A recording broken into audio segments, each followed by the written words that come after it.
they would immediately and fully protect the skate by stopping marine farming altogether in Macquarie Harbour.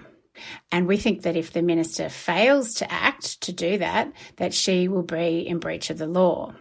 So the Australia Institute's calling for an immediate destocking of salmon farms in Macquarie Harbour and a fallowing of the leases until the habitat has recovered and the skate are no longer threatened with extinction. One for Mum, one for Dad, and one for the country. And there has never been a more exciting time to be an Australian. Budgets are about choices, Fran, and you show what you value through the choices you make. This is coal. Don't be afraid. Don't be scared. The Treasurer knows. I want an economy that works for people, not the other way around. We'll just end up being a third-rate economy, a banana republic.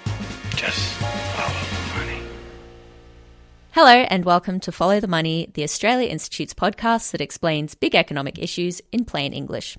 I'm Elinor Johnston-Leek, a digital content producer here at the Australia Institute, and I'll be filling in for Ebony Bennett while she's on holiday. The Federal Environment Minister Tanya Plibersek released the Threatened Species Action Plan in October last year, which had an ambitious goal of 0 new extinct species. But that goal is currently under threat by a threatened species which has been called the Tasmanian Tiger of the sea, the Maugean Skate.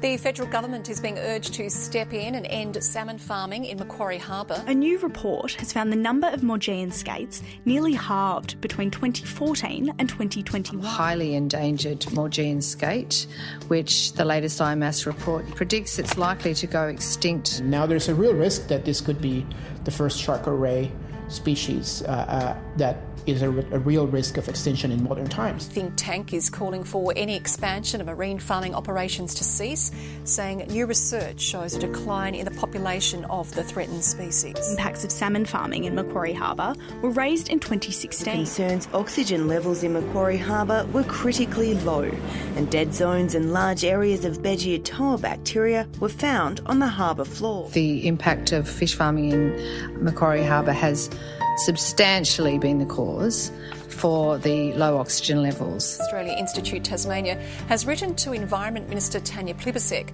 asking her to intervene to save the endangered Maugean skate. The Australia Institute and others have called on Minister Plibersek to take urgent action to save the Maugean skate. But why exactly is it in danger, and what can be done to save it?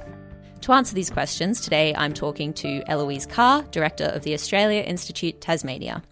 Eloise trained as a marine biologist before becoming a policy and governance professional, with a focus on issues of good government and environmental sustainability. Hey Eloise, thank you for joining me. Hi Elinor. So let's start right at the beginning. What exactly is Maugean skate? Maugean skates are a type of elasmobranch, so they're related to rays and sharks. They have a soft cartilaginous skeleton rather than hard bones that we're more familiar with. Maugean skate can reach up to 84 centimetres long, and they're really special for a number of reasons. They're the world's only brackish water skate, meaning they live in a mix of salty and fresh water.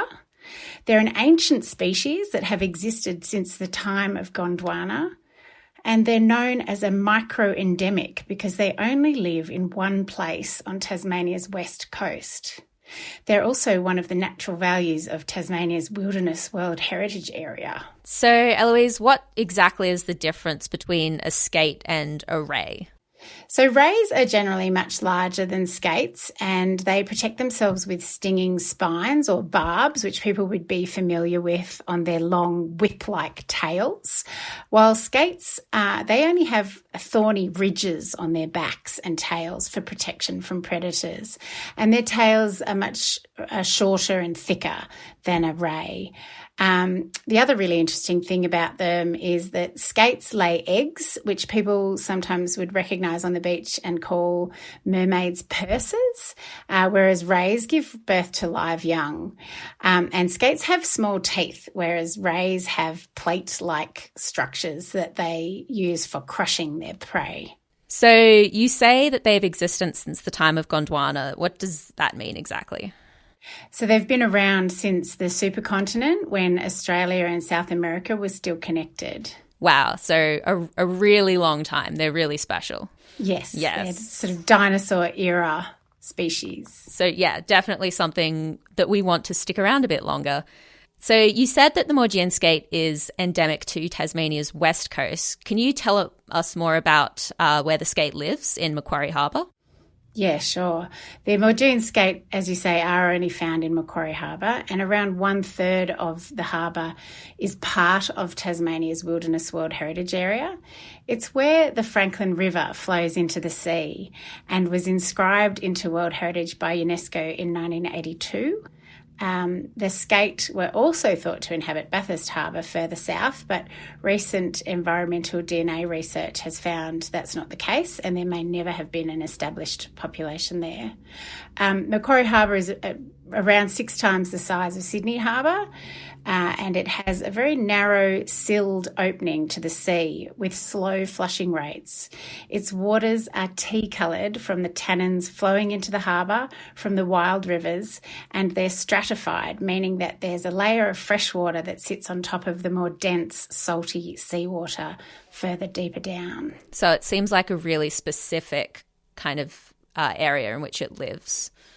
Yes, yeah. Yes, it is. The Maugean skate is Gondwana and relic, has been here for millions and millions of years unchanged, and now there's a real risk that this could be the first shark or ray species that is a real risk of extinction in modern times. That naturally means that the animals are quite vulnerable just by virtue of how restricted they are. It's really an important part of maintaining the entire ecosystem of Macquarie Harbour, which is just as unique as the species itself. So what's going on here in Macquarie Harbour? Why is the skate under threat right now? So this bit gets a bit technical, so bear with me. There's recent research that's been released from the Institute of Marine and Antarctic Studies, also known as IMAS, which found the skate is on the brink of extinction. The IMAS report has found evidence that the significant declines in oxygen in Macquarie Harbour's waters are linked to the development of large-scale aquaculture in the harbour over the last 15 years. It's led to die-offs of adult and juvenile skates and low egg hatching success. It's really sad to say this because Macquarie Harbour is a really beautiful place, but the animals are literally dying and unable to reproduce in the putrid waters. This is what's going on beneath the surface. This is being caused by eutrophication, which occurs when excessive nutrients is found in a water body. So in this case, it's from fish farm food and poo. And this causes an overgrowth of algae. And as the algae die and decompose, they consume more oxygen and it gets depleted from the water. And dissolved oxygen levels in the harbour have declined significantly since 2009. Just a little bit more on this, because it's a bit detailed, the harbour actually has naturally low oxygen levels to begin with, which is thanks to the hydrology that I explained before. There's also irregular hydroelectric dam releases, and recreational gill netting are adding to the threats to the Maugean skate, as is climate change. But the main problem is the poor water quality, the zero oxygen levels that occur for months at a time, and that has been caused by the fish farm pollution. Macquarie Harbour has borne the brunt of mining and forestry impacts since the 19th century, but it's the harbour's 21st century salmon industry that will go down in history for being linked to the extinction of a species if business as usual continues. Wow, so it's a really delicate situation, and the aquaculture is only just making it worse at the moment. Well, actually, the aquaculture is the primary problem. Okay. And that's, as we had a visit from our Federal Environment Minister, Tanya Plibersek, last week. She's recognised, and she was on Tasmanian radio while she was here, and she recognised that we know that water quality in the harbour and oxygen levels in particular are the key pressure on the skates. So when Tanya Plibersek was in Tasmania, she also met with her Tasmanian counterpart. And what happened at this meeting? Did anything actually come from it? Yeah, as you mentioned in your excellent introduction, Minister Plibersek has pledged no new extinctions on her watch. that the state of the Australian environment is bad and getting worse. We are the mammal extinction capital of the world. We've seen around 100 species lost in the time since colonisation, and we absolutely have to turn that around. So she's clearly taking this issue seriously. The meeting established a Maugean Skate task force, and they are planning to meet a number of times over the next few weeks. But and the Tasmanian government has taken some action already. They've stopped gill netting, which is contributing to the problem, and they're apparently also working with Hydro Tasmania to better regulate water flows into the harbour. And they've also reduced the amount of fish that are allowed to be farmed in the harbour by about 10%. Unfortunately, the scientists are telling us that despite this having been in place for some time, there is no sign of recovery with oxygen levels in the harbour. Okay. So what do you think actually needs to happen can anything be done at this point to save the skate, or is it sort of too far gone at this point? Not at all. No, there's absolutely things that can be done. We've been doing research into what are the legal obligations that the Federal Environment Minister can actually do in this situation. So the Tasmanian government has primary responsibility for managing these issues, but we've looked into our national environmental law, the Environment Protection and Biodiversity Conservation Act, and it's very clear that the Minister has obligations to act to protect the skate under the EPBC Act, the World Heritage Convention, the Australian World Heritage Management Principles, and the Tasmanian Wilderness World Heritage Management Plan. So the federal government can't keep passing the buck and waiting for the Tasmanian government to act. So what is it, I think your question really is, what is it that action needs to be? We've asked for a review. The Australia Institute has asked for a review of the decision that was made over a decade ago by the federal government that allowed salmon farming to expand. And we think that in reviewing that decision, that the correct decision will be, based on this new evidence coming from IMAS, that they would immediately and fully protect the skate by stopping marine farming altogether in Macquarie Harbour. And we think that if the Minister fails to act to do that, that she will be in breach of the law.